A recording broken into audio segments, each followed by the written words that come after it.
Hi friends, good morning. Let me get to our first cover page. We are in chapter 7, looking at percents, and we're going to look at section 7.3 today, using the percent proportion. This is really a straightforward and kind of, I wouldn't say easy, but kind of a really straightforward section, and I think you might like how quickly we can move through the material and how quickly you'll probably move through the section. If you take a look here, we have our vocabulary word, and it is the percent proportion, and it's illustrated by this.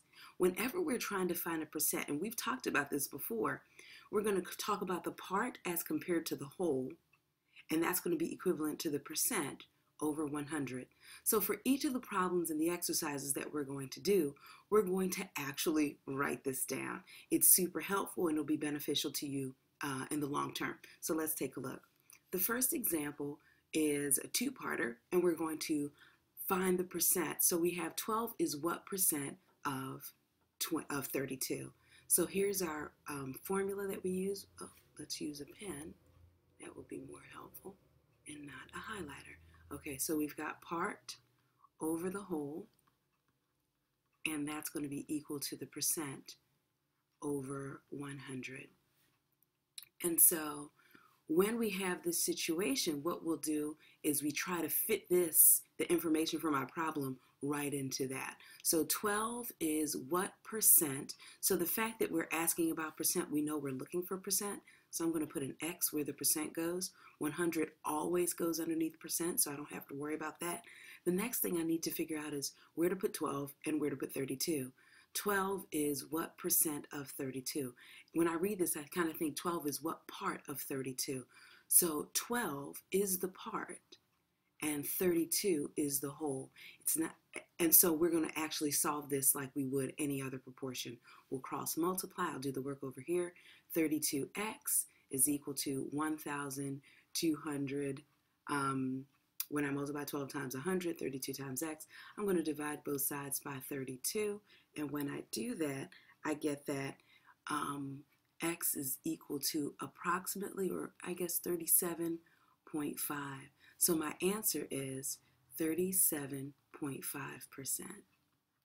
And yes, you can use a calculator if you need to. This one's a little bit trickier. It says what percent of 5 is 12? What part of 5 is 12? We're talking about part of 5, so 5 is actually the whole in question, and 12 is the part we're considering.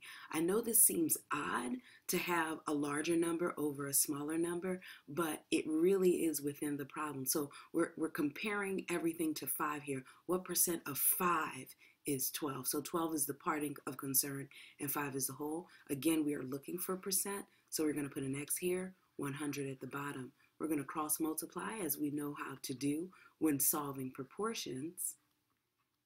And we get that x is equal to, now we should expect this to be really, really high, and I have 240%, and that makes sense because 12 is over twice 5, so it is 200 and then some more and 40%.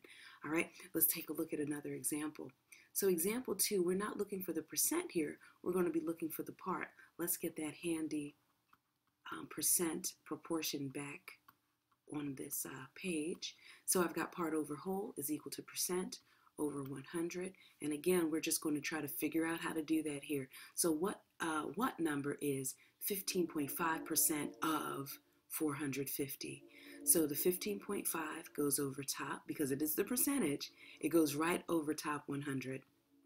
The next thing we're going to do is figure out, is 450 the part or is 450 the whole? Let's read it again. What number is 15.5% of 450? When I see of 450, I read it as the part of 450. They're asking about what part matches 15%. So I'm going to put 450 down here because it is indeed the whole. I hope that makes sense. All right, we'll talk in class if it doesn't. We're going to cross multiply as usual. So we get 100x is equal to, when I multiply 15.5 times 450, I get 6,975.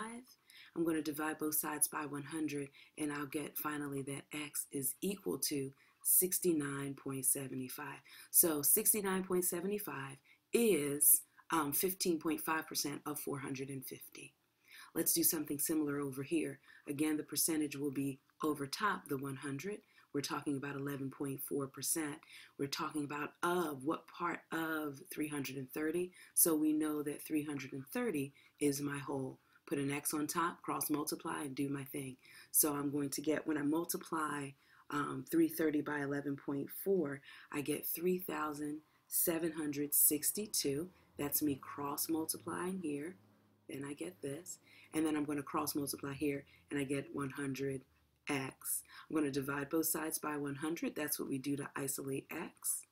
And when I do that, x is equal to 37.62.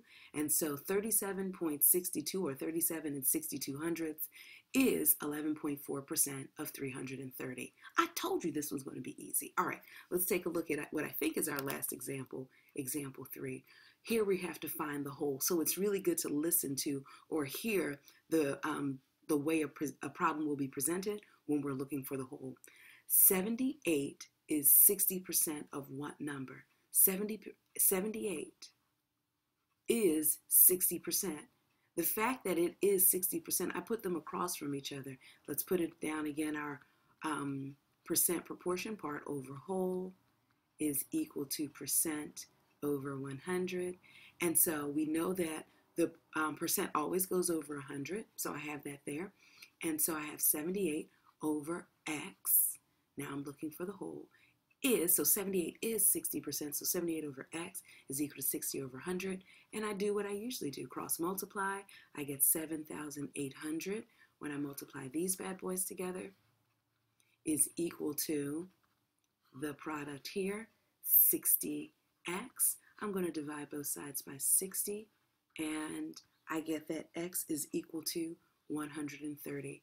So 78 is 60% of 130. So we found the whole.